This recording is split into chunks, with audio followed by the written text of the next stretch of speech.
Hey, what's up again, guys? Coming to you with another What's Next. This is on Issac Dogboe, former super bantamweight world champion. That's 122. He's currently competing at 126 pounds featherweight now, and he's currently my number 9 featherweight in the world. Now, he came back in July, and he was on an ESPN undercard where he basically debuted at featherweight finally. This was something he was supposed to do last November against Carl Frampton. Injury kept him out of the ring, so he ended up, and then the coronavirus pandemic pushed him back even further. And finally, in July, he came back and took on Chris Avalos, veteran, former world title challenger. Avalos had lost, though, I think he had lost pretty much 4 of his last 6 fights or something. So Dogboe needed to put it on him. Dogboe was the aggressor, outworked, outlanded easily.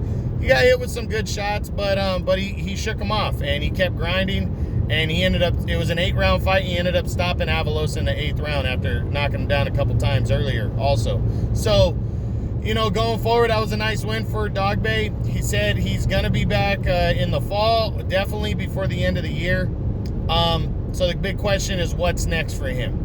Well, when he comes back in the fall or before the end of the year, you know, I think because he's an entertaining fighter, I don't think Bob Arum's going to want to rush him. Why? Let him work his way in.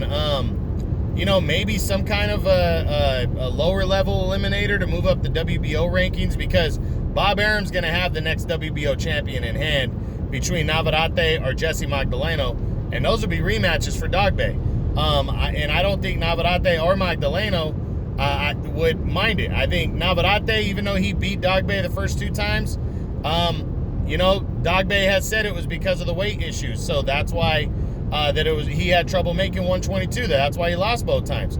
Navarrete, he hasn't had a lot of options at 122 since beating Dogboe. That's why he moved up to 126. I don't think he'd mind fighting Dogboe a 3rd time at 126 just to, you know, make sure that he's on point and he's the true better man. Then there's Magdaleno. You know, Dogboe knocked Magdaleno out in a big upset in 2018. If Magdaleno pulls out the win over Navarrete, I think Magdaleno would be out for revenge. That's his only loss. So I think Dogboe just needs to stay busy, take on a lower level competition at the very most.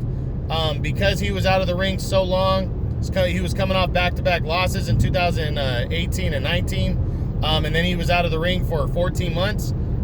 Shake off some more rust, get more acclimated to the weight, and boom, then go after maybe the winner of that fight in the first half of next year.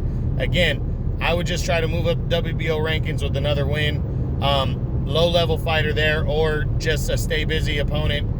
WBO will give him a decent ranking because he's a former champion of theirs, and he's got a name. So Dogboe, sky's the limit for him. If featherweight truly is the division meant for him, why rush it, especially when there's no options for a huge fight right now anyway. So that's what I would do. That's the What's Next on Issac Dogboe, the former super bantamweight champion of the world. Hope you guys enjoyed this. True Boxing, you've been hit with the truth.